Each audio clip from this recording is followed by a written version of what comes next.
I'm Mike, And I'm Amber. Welcome to the Covenant Chronicles, where we tell you the truth about relationships, giving you the tools to build the foundation you always needed.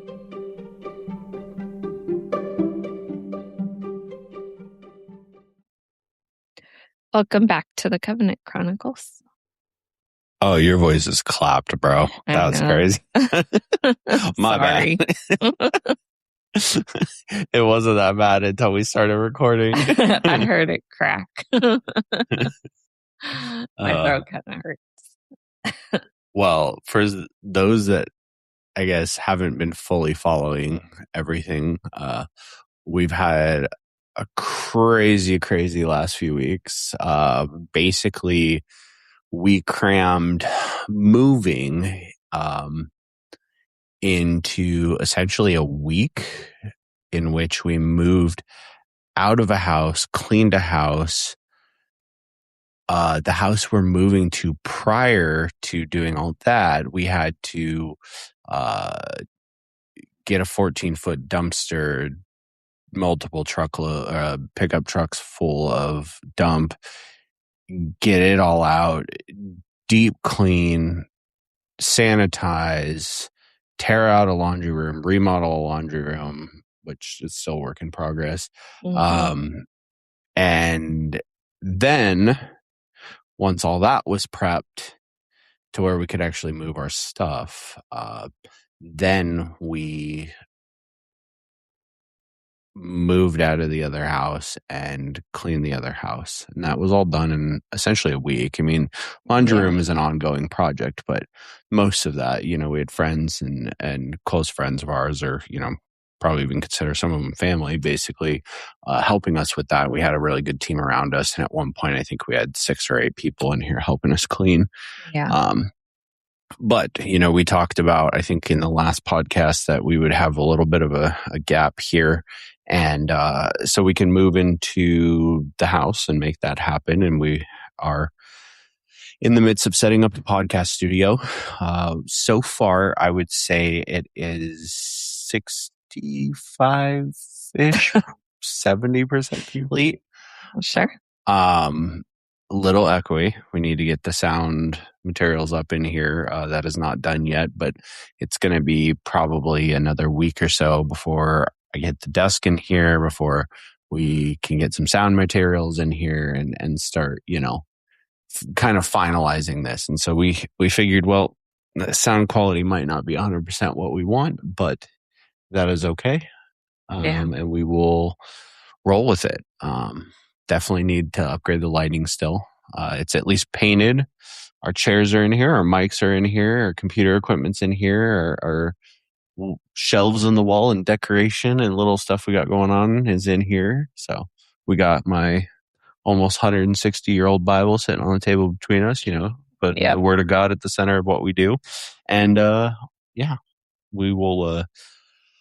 I would say we're probably still a month out from full video, but we're working on it. Getting there slowly. I mean, there's, I love what we do. I love the podcasts, but we do live lives. We have multiple income sources. We have, kids, 7 kids total, multiple kids activities, church activities, everything we do to pour into others directly, outside of the podcast. And we do have to balance it all. So, baby steps. But with that, and speaking into pouring into others, there's a theme that has come up recently multiple times, and it has come up in not in the label that I'm going to put on it, but in the description of what this theme is. And when I've been interacting and mentoring or coaching men recently, it's come up in the group, that I co-lead, and our friend and I, have had this conversation over and over with others. And then him and I sat down for coffee this last Saturday. So it's Sunday night. So it'd be yesterday morning. And actually talked about this. We're working on put together a men's summit that we are specifically working on attacking identity and internal conversation as it relates to who God calls you to be, and more importantly, who you are with Jesus in you, right? Because Galatians 2:20 says, no longer I who lives, but he who lives in me, right? It's no longer you. The worldly version of you is dead and he is living inside of you. So you have to operate from that standpoint. Um, and so we were talking about this, and, one of the pastors at our church had actually said it the best. And if you were going to put this into one sentence, what is that sentence? And he said, be a man worth following. Mhm. Right. And that's great. I love that. I love that label. But the question is, what does that mean?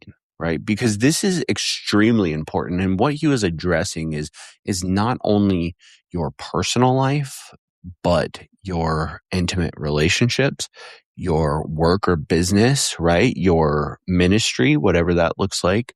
And all of these areas, like, be a man worth following, right? Mm. And how to operate from that place. Now, what's so interesting about this is that I think that this is a concept that many men think about. It's a concept that many men want to achieve, but society doesn't teach you what that's like. And they try to tell you in many cases what that's like, but they don't actually give you sound advice, right? This isn't from a biblical standpoint. It's from a, like, worldly standpoint. And the problem is that that doesn't work, Mhm. right? And so I wanted to actually talk about this and have a conversation about what does that look like, right? Because this is important, because when I bring it up, it's not just important for me to do that, right? It's important for me to do that for you, and for you to know what that looks like, right? And many people listening to this would probably instantly go, oh, this is just or I would say a lot of women listening potentially would say, well, this is for, the men to listen to. But that's simply not the case, right? Because in relationships, there's a natural dynamic where, you have the feminine, masculine roles, right? Mhm. And you have the natural leadership that comes from a man that she wants to follow, right? And it's very biblical too. Like, when you start digging into scripture of, like, the dynamics between it, right? Like, between men and women in a marriage, like, there's a natural leadership.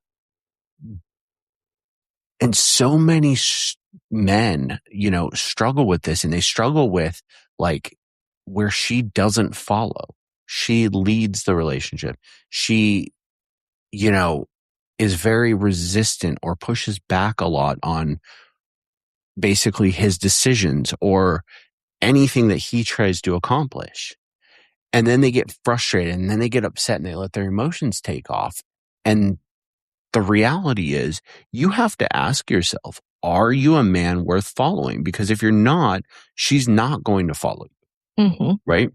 And it's so interesting because I, our friend and I were sitting here, and him and I were discussing, notes on this men's summit.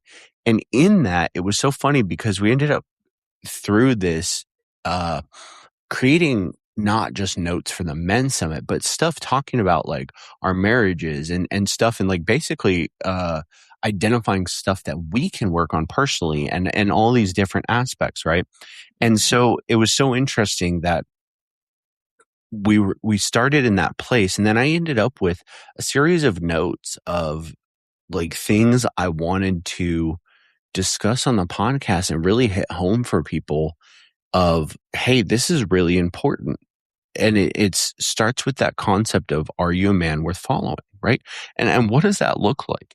And I think it comes back to the Galatians 2:20 lens, right? That we talk about all the time, because that is, our friend, kind of coined that Galatians 2:20. He's been pushing it. It's the core of what we teach at this men's group, and it's the core that he lives his life by, right? And we've adopted it in our lives, and it's become, somewhat of a joke when we see Galatians 2:20 or G2:20, right?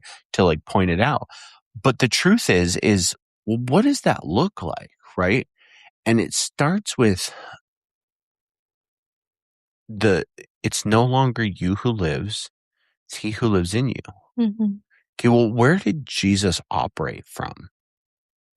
He operated from a place of love and respect, Mhm. right?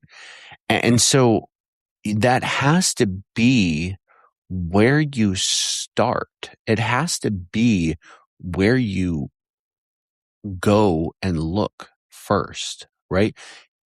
You want to talk about, oh, my wife doesn't trust my decisions, or she doesn't listen to me, or she, doesn't care what I have to say, or, she doesn't respect me. Okay, well, do you love and respect yourself? Right? Mhm. Because if you don't, why would she? Right? If you have doubts about yourself, why would she not doubt you? Mhm. And the truth is, if you were standing in your living room and Jesus just suddenly appeared and you were talking to him, would you tell him, I don't love and respect you? Probably not. Who, Jesus or yourself? No, Jesus. Okay. Yeah. Yeah. Jesus. You're standing there staring at him, Mhm. and whatever that looks like for you, right? Of course, we've seen the show The Chosen, so I like to picture my Jesus like the dude from The Chosen, right? But, whatever that looks like for you, right? Because nobody truly knows Yeah. at this point how he's going to appear. But say he does appear, are you going to look at him and be like, yeah, I don't love and respect you, or doubt him? Mhm. Right? Now, if I ask that question, you're going to say, absolutely not. Like, no, it's Jesus. Why would I do that? Mhm. Right? So why do you look yourself in the mirror? Because the same friend, that we were talking about with the Galatians 2:20 thing, he has this saying, and it says, Jesus is nowhere more near to you than inside of you, right? And there's plenty of other scripture that coincides with he's in you, right? Mhm. Talks about you being the temple and God resides in the temple, right? And there's just all of this compounding scripture that says when you've given your life to him, then you die and he is living in you, right? Mhm. So when you're starting with that, you sit here and you doubt or you don't love and respect yourself. I mean, you're literally not loving and respecting Jesus. You're not operating from the place that he operated from, which is exactly what you should be striving to do. Yeah. And so you have to start with that and operating from the place of love and respect for yourself, Mhm. right? To be a man worth following. And there's so many actions that we can, put into this. But like one question that we was brought up, right? What when we were talking was, where are you operating from? I've talked to it's been probably 3 or 4 different men this week that just kind of had conversations with and tried to counsel through um, different relational marital issues, right? And severe ones, right? This is not talking about like basic stuff. This is like, separation, divorce, all that sort of stuff. And the question that comes up is, where are you operating from? What is your motivation? Is your motivation love or is it fear? Mhm. And be real honest with yourself, because the reality is you're going to say love, you're going to get defensive. But if that's your response, it's probably fear. Mhm. I've been operating out of fear, so I Right. don't know. Well, and the reality is though, right? And let's talk about that, because we got to a place where the chaos of life was really basically taking its toll on us, right? Yeah. The enemy snuck in. He was able to pull a few strings and try to create some division between us. And it took us some work, but we were able to overcome it, right? And this is where you and I have built the communication, where we've built the partnership, right? There's not going to be a perfect scenario, right? Like this fairy tale where everything's perfect 100% of the time and you never have an issue is just, it's non existent, right? That's not a thing. Yeah. But like, we talk about, and I talk about on this podcast, do the things that you say you're going to do, right? And you called me out this week and you said, hey, I feel like you're not doing the things you say you're going to do. And I'm like, huh, that's crazy. Cause like, I thought I was. Give me an example, but let's back up. Did I yell at you? No. Did I get upset at you? No. Did I get defensive? No. I asked you and I said, can you give me an example? Because I want to understand this so I can fix it. Mm-hmm. Right. And you said, yeah, hey, there's been a couple times this week you said you're going to help me with a couple of these tasks around the house. And it didn't happen. Now, let's give the full context here, right? Because you're going to have two sides of it.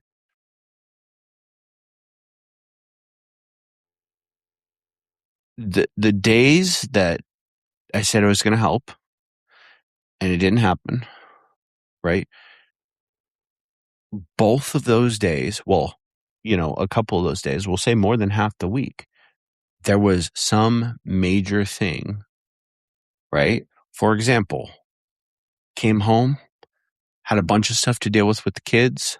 By the time we had free time to do anything, it was 9:30 at night. Then we have I have men's group on Tuesday. Mm-hmm. And then Wednesday was a repeat of Monday, right? And then Thursday, I was able to do a few odd jobs around here. Okay, but I think it's important to show the full picture of this, right? I accomplished stuff around the house on Thursday. Did projects, handled stuff while cooking dinner, right? You were at women's group. So I cooked dinner, I handled the kids, and I still accomplished stuff around here. Mm-hmm. But here's the caveat, right? Because this is the thing. So when you look at it, it's, hey, where was the time, right? Most people are going to say, where was the time? Because Monday, Tuesday, Wednesday, we didn't even have time to do anything until 9:30 or so at night. Still got work, business, all of our responsibilities, right? And we still got to have us time and we still got to whatever, right? So it's like, okay, well, where was the time?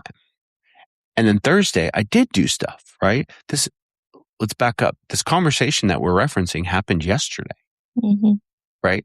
And it goes, okay, well, but wait a second. I did stuff Thursday. And even Friday, we all basically, it was kid swap day. We had our Friday get together, all this stuff, right? Okay, so I only really had time to help Thursday. And I did do stuff around the house. So now you're going to get two sides of it, right? Because when I first said this, you probably had people going, oh, wait, he's not being congruent with the stuff that he says. Oh, see, this, not, you're not helping or you're not. Well, now I give the full scope of the schedule. Now you're gonna get a lot of people that say, "Oh, well, he couldn't have helped because," but those are excuses, right? And let me explain why. Because at the end of the day, did I tell you I was going to help you when Hmm. I got home on most of those days? Yeah. Okay. But I didn't, right? Mm. It doesn't matter that life got in the way. One day, okay. 2 days, okay. The whole week, now I'm overpromising and under delivering, right? Which is something you never want to do with customers or your spouse. Hmm. But wait a second, what about Thursday?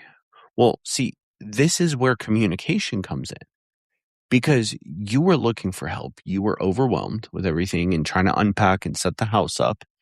And I did do stuff on Thursday, but it wasn't things that was important to you. It was things that I identified that I said, hey, look, these things are going to get overlooked and basically passed over for months. So I'm going to handle them now so they're done and they're not getting backburnered for months. Yeah. But they were all stuff that doesn't help you get the rest of the clothes put away. That doesn't help finish getting the closet set up so you can put the clothes away. That doesn't help you sort through the one living space that we piled everything in when we first moved in so that way we could wait for the carpets to be finished being cleaned, right? Yep. That doesn't help with any of that. That's why I'm doing most of the talking here, just so you're aware. Amber doesn't want to do a lot of talking tonight. Yeah. I don't know if it's allergies or caught something, but Yeah, there's some crap going around for sure, and it's starting to be allergy season around here. So, with the seasons changing, but anyways, so the reality is that I wasn't doing what I said, and this is where, when it comes to being a man worth following, you can be a leader or you can be a follower. Like we say in our men's group, you can be a victor, or you can be a victim, right? hmm. And you can be a warrior or you can be a prisoner, right? And the difference is very, very simple. The difference is, okay, in this scenario, do I get defensive with you and say, there was no time. My week was full. And what about Thursday? I did help you on Thursday or help around the house on Thursday. Or do I ask you and say, okay, give me an example? And you gave me specific examples of when I said I was going to help the house and then it didn't get done. And I said, okay. And then came up with a game plan and said, hey, let's start with a couple major problems. The dog keeps getting out of the gate. I'm going to go fix that fence real quick so we can fix the fence so you don't have to worry about the dog anymore. Cause I know that's been a hassle with the kids this last week. Kids let the dog in the backyard, dog gets out of the gate, takes off. Hmm. And then let's go attack. I said, what is your biggest overwhelming spot right now? Well, getting the rest of that thing downstairs, da da da da. Okay, cool. We need to do a dump run. The dump closes at this time. Let's go through. Let's do X, Y, and Z. We'll get all the rest of the dump stuff from the whole property, get it loaded up so we can do another dump run. Go hit Lowe's, go ahead Walmart, get a couple things that we need, help get your closet set up. I'll go organize that room downstairs, do that. We'll go through, in this process, we'll go through the whole room downstairs, get it organized. We'll get the kids to help us start taking stuff to the rooms it goes to. So at least that room is mostly cleared out and the stuff is where it goes. And then you have the tools and the space to put things away where they go. Right. And then we did. Yeah. And then even today, right? You weren't feeling good. We had church this morning. I had my, um, life and safety. This was my day for life and safety, which essentially your security slash health team at our church, right? Um, and then we had service, and then we went right from that into the training, right? So, like for me, my day started at I think 6:45. We didn't head home until what 2:15, 2:30 ish, close to that, Yeah. right? I mean, and we still came home, handled some stuff, got it set up to where you can finish getting your clothes put away, got the closet, pretty much set up, came up with a plan today to move some stuff around, how we can adjust the closet for all the clothes and stuff that we got to put away. And we accomplished this stuff. But this is the kind of stuff, right? This is the kind of thing that I'm talking about when we talk about, are you operating from a place of fear, or are you operating from a place of love? The prisoner, the fear, the weak man gets defensive about this week and how it was busy and I didn't have time and I did do stuff, right? The leader, the warrior, the one that's operating from a place of love says, hey, okay, maybe I didn't do so great this week. If I were to have a report card, maybe my report card's not as good as I thought this week. Cool. Let me find out why, right? Now, oh, geez. Smacking the mic. Now the audio's going to be all real messed up. My bad, guys. I talk with my hands sometimes, and here we are. So, um, but here's the thing about this, right? When we operate from a place of love, it totally changes stuff. Now, here, let me give you this caveat to all of this. When you are operating from a leadership perspective, when you are being a man worth following, when you are showing up in that space because you love and respect yourself, that is very different than had I really shown up this week the way I said, right? Because it's not a situation where you're being needy or you're trying to control me or you're trying to do this, right? Because there's plenty of situations where it is that, right? And I've had that conversation with guys and said, hey, look, like, yeah, they are manipulating you. Might not be intentional, right? Because it's not always, right?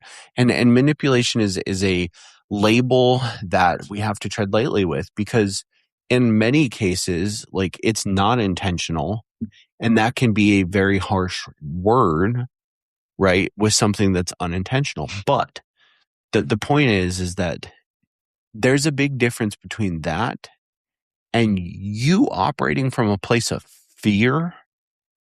And so you're trying to kiss her butt, Mm. right? And just, oh, I got to do everything she asks because if she doesn't, she won't love me and I won't stop. If you're going to put God at the center of your life, that means you seek him before you seek your wife. You seek him above everything else. You want to be a man that's worth following? You seek him, Mm-hmm. right? You operate from that place because when you do, and when your wife says, hey, you kind of failed this week, right? I'm struggling with this. You know, it's because, oh no, I really did mess up this week.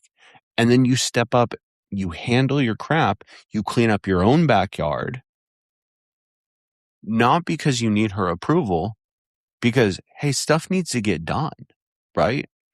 Our house needs to get done. It's not me going out of my way to do a bunch of extra stuff so you will be happy and sleep with me, right? Mm-hmm. when you operate from the place of loving and respecting yourself, that's not your motivation. So what is your motivation? Why is it to be the best version of yourself? And is it to seek God, put him at the center and understand that he's inside of you? If you've died and given him your life, he's inside of you. So are you operating from that place? Or are you still choosing to seek things, right? Because let me put this in a different perspective. You seeking your wife's validation and trying to kiss her butt to get that little bit of love is putting her on a pedestal and you idolizing her. And what does it tell us not to do in the Bible?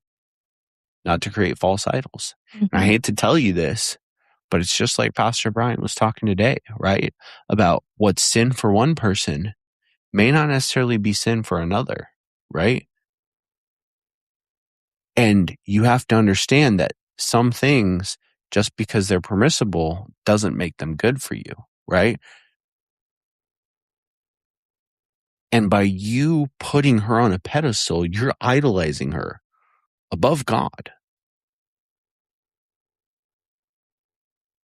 So you can show up to four walls and a roof on a Sunday and say, oh, yeah, I believe I've given everything to God. But are you actually operating that way? Or are you just showing up to four walls and a roof and hoping that if you talk the talk, everybody will believe you? Mhm.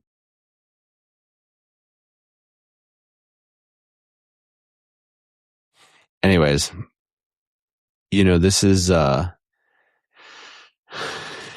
there's a lot more to go into with this. But at the end of the day, I mean, Matthew 6:33 says, seek first the kingdom, right? And our friend and I talked about that has to be your main focus always, right? Because if you put him first, everything else will fall into line. Mhm. And being a man worth following is exactly that. Putting him first and showing up that way. Yeah. Some days are going to be easier than others. Some days are going to be a little different, which leads me to the next thing because we're going to talk about some word choice. We're going to dive back into that subject on our next podcast. But at the end of the day, like, if you want to be a man worth following, you have to love and respect yourself. You have to operate from it's no longer I who lives, but he who lives in me. Because if you're going to give love, you say that you love your wife, you can't give love to your wife without loving yourself. Yeah.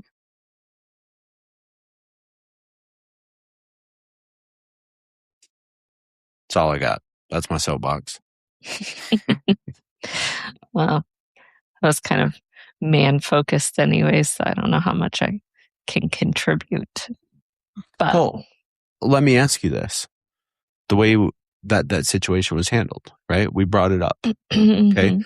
How did you feel this last week? You talked about, well, you told me you feel like I'm not following through. Okay. Where did that put you? Like, as far as your emotions, how you were feeling, your nervous system, how did that make you feel? Mm. I mean, it put me in a very masculine fight or flight state. But Mm, okay. mm, After our conversation, how did you feel? Well, even later that evening when we had that conversation. mhm. Well, let's start with that piece first. How did that conversation and the way that it went, how did that make you feel? I mean, it felt good. Obviously, I needed to release some stuff. And that's, I don't know, I guess that's another topic for another time. But I think sometimes when we get, especially for women, get into like that masculine fight or flight state, it gets difficult to actually talk about your needs. I think because you're operating out of a place of fear. Hmm. Um, so I struggled with communicating things to you this past week because of that. Hmm. But When we had that conversation, did it kind of settle that down and remind you that like you can lean into me? yeah, it did. I mean, I haven't been as emotional today, but I would say that there was just a lot of emotion that I needed to get out and still settling my nervous system. But yes, Did it help push you back the other direction after that conversation than after stuff getting handled? yeah. I mean, I think obviously it takes a little bit of time. It's not like a on off switch, Mm, um but yes, it does help. Especially I would say just I know we've had this conversation before and I'm sure that there's a lot of people who can probably relate, but I struggle anyways with people telling me that they're going to do something and then me holding weight with that because for most of my life that's what it was, like just people telling me that they're going to do things but then they're never actually being action behind the words. mm, So you know just because you say something that sounds really good doesn't necessarily mean anything to me right. unless there's action behind the words that are said. Yeah. I think that's most relationships, right? Or most people. I would say that we live in a society where there's not a lot of follow through and people love to talk, right? Hmm. And this is, but I wanted to bring this up because that's not typically our relationship, right? Like we don't struggle with that a lot in our relationship because when I tell you something, I go and handle it. But with all the stress and the extra everything, right? And Yeah. let's be honest, right in the middle of this last week, we had, kind of a heightened emotional event, um, where we had a disagreement and we kind of, it hasn't been like that in a very long time. And we caught ourselves and it was literally like the silliest stuff, right? It was like a minor breakdown in communication. The enemy just with the place that we've been in last week or two, just with all the chaos, we allowed the enemy to kind of sneak in and pull some strings, right? And which, of course, threw your nervous system off even more, right? On top of it. And I'm sure that that played a major part in all of this, right? Yeah. But I wanted to talk about this because this is probably real things that people deal with, right? One, when a guy does something and he expects something to be flipped, right? Like you said, it takes time. Do you feel massively better even last night? Do you feel massively better today? Yeah. But are you 100%? No, because like it takes time for women to make that shift, right? Guys are typically, well, we can be, right? Let's be honest. It's not always the case, but we can be very good about flipping a switch and going a different direction, right? It's Yeah. not the way women operate. And No. and so when men get frustrated because hey, there's an issue, he solves it, and then there's not this immediate sway the other way, full steam the other way, right? Guys get super frustrated and then they just make the issue worse, Yeah. right? But it's the consistent showing up and saying, hey, okay, we handled it. We made a different choice. And I- I'm spending the rest of my life with you. So I made a mess out of things last week. Cool. It's going to take a couple days to clean up the mess, right? Showing up consistently. And that's more to the point of what does it mean to be a man worth following, right? And then the other side of it is not making excuses. Life is busy for everybody, right? Like the things that we just pulled off And I brought that up because I gave people a minor snapshot. That's not even everything we dealt with over the course of that week or two, right? There was a ton of other stuff piled in there, family stuff. We're still everything that came into play. And like people that are close to us are like, how did you guys do that? That's crazy. Like you guys basically pulled off an impossible feat in the short amount of time that you had, right? Because it wasn't like, by the way, it wasn't like we were able to sit here and just work on the move all day, every day. Like you were able to for most of the days, but not all, right? And I had like what, 4, 5 hours a day Yeah. to be able to work on stuff, right? And so people are like, how did you do this? Well, one, putting God first and trusting that he's got us. And two, the foundation that you and I have built. So even when it's tough, we can pull each other through. And even when it's tough, realizing, hey, we're not going to be perfect. And we made some stumbles, right? This last week, and even, the week before, we got pretty disconnected. Okay. That's okay. Fix it, right? Rebuild it. Work the other direction. When you look at the relationship as a whole, it's not about every moment doing so much damage, right? Um, I've heard a couple times recently from guys that are working on complicated relational situations. Man, it seems like we're going so good. We're going so good. And then all of a sudden, this one day happens and it seems like I lose all the progress that I've had for the past couple months. It's not a race. It's not a sprint, right? The race is a marathon. Hmm. And it's about what you do consistently over and over and over again that makes the difference. Yeah. Well,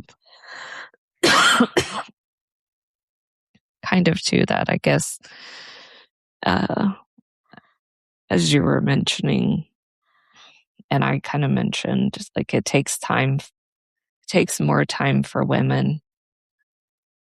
Like talk about emotions and how emotions only last for 90 seconds or whatever the case may be. But I feel like in general, women's nervous systems work differently than men's. Mm-hmm.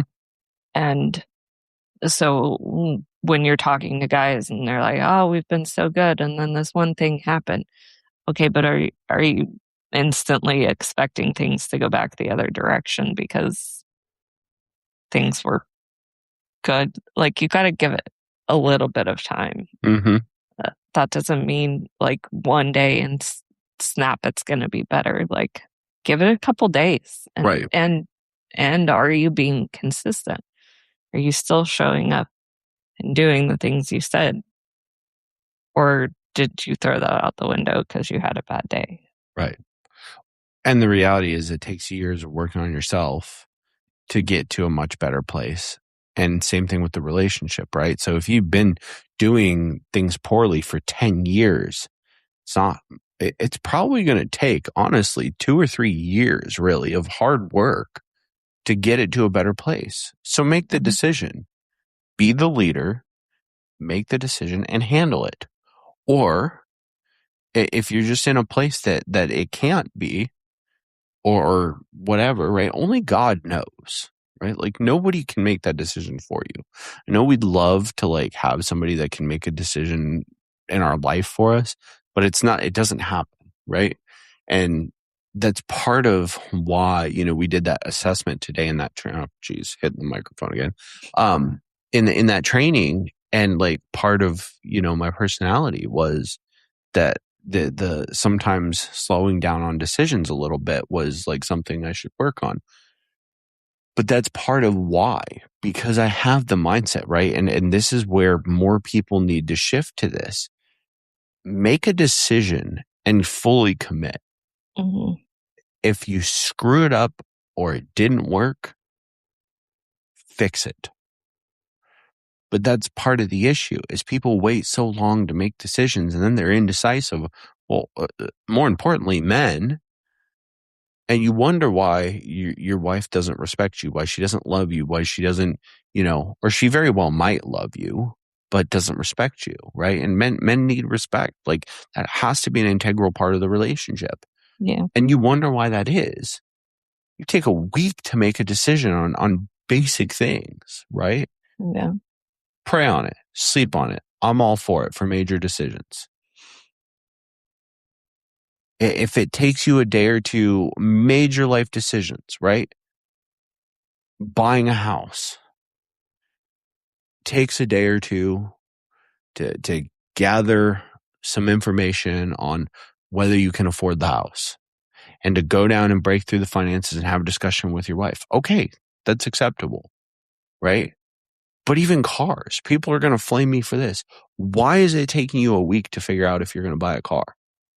If you don't already know where your financial situation is, you're probably not leading your house very well, right? Because Yeah. let's be honest, like talking to your spouse, if that is your structure, right? Some people aren't structured this way. For us, we like to communicate, but at the end of the day, you trust me to make decisions. So whatever I decide, you're like, yeah, do it. Like we'll figure it out, right? Mhm. But the reality is, and some people aren't structured that way in their home. And that's okay because what works for one person doesn't work for another, right? But the reality is you're supposed to be the leader. So you're going to go buy a car and then you got to talk to your wife and then you got to ask her opinion. And then after you ask her opinion, well, now you got to ask if she's sure or if you should get it or what she thinks. Hey, babe, I'm going to go spend $50,000 on a vehicle. If you are on top of your house, you should know whether you can afford that or not. And if you can, and you're in a place to afford it, whether you're financing or buying it outright or leasing it or whatever you're doing, you're in a place to afford it. And you know that. Sure, talk to your spouse. Hey, this is what I want to do. Keep your spouse in the loop, but it shouldn't take you a week to make that decision, Yeah. right? What do you want to eat? I don't know. Cool. Make this like the other night, right? We were trying to figure out what to make for dinner. So the kids, you and I, everybody's like, oh, what do we want? I don't know. This sounds good. That sounds good. You got 2 or 3 different kids all saying different things. You're like, man, nothing sounds good. I'm like, yeah, nothing really does sound good. Screw it. Make this. That was it. You're just like, okay. Not all of the kids were in agreement. I'm like, cool. You got a plan B. Make yourself a sandwich. Right? We were trying to do a bunch of stuff. It was a busy night. We weren't really sitting down to like a normal meal anyways. It was, hey, let's put something in the Instapot. You don't want that? Cool. Make a sandwich. Right? Like that was the options. But it was like it didn't take all night. It took a minute at most, right? And even then, like probably should have been quicker. But the reality is like where you operate from. Stop operating from a place of fear. If you make a wrong decision, fix it. Are some of those decisions, if you make the wrong one, going to hurt a lot more than others? 100%. But you're going to figure it out, right? Yeah. Car decision. You go buy a car because you're impulsive and you buy something you can't afford, right? And some people will be like, oh, you should have taken more time to make that decision. But is that time to make that decision the root cause? Or is it the fact that you're not being a good steward of what God has given you? You're not being a good leader in your house to where you don't know what your finances are and you don't actually know what you can and can't afford. And you're just ignoring all of that and just doing stuff. That's not a, hey, slow down and make better decisions. That's a, you need to steward your life better, Yeah. right? Back to are you being a man worth following? Are you respecting yourself? Because a man that respects himself and loves himself enough to be a good steward of what he's been given by God, to go through the stuff in his life, audit his life on a regular basis, and know where everything's at. Yeah. Anyways, on that note, we're going to go into another podcast at another time. The next one, I want to dive back into the what you say and how you say it and stuff and some importance. And I got some examples too that came out of this discussion with our friend that I want to talk about of things. Okay. Okay. Well, on that note, I guess that's where we'll end this one. Yes, it is. So, on that note, if you have not followed us on social media, go follow us on social media. Share this podcast with somebody you know, with 3 people you know. Don't worry about whether they're going to get something for it. If you know somebody that is in a relationship or married, share this podcast with them because I promise it's going to help them in some way. And lastly, we always give you an action step. Mm-hmm. So your action step for this week is going to be to go ask yourself the question for men, are you a man worth following? And for women that are in a relationship, ask yourself, is my man worth following? And that might seem harsh, but if he's not, have a discussion. And men, be honest about this. Are you a man worth following? Ask yourself that. Yeah. All right. We'll get back into all the other stuff and telling you to go join, Covenant Couples community on School and, go do the relationship audit on our website and all that other stuff another time. But anyways. Just plug it for now. Yeah. Okay. Well, until next time, we will talk to you then. All right. Bye, guys. Bye.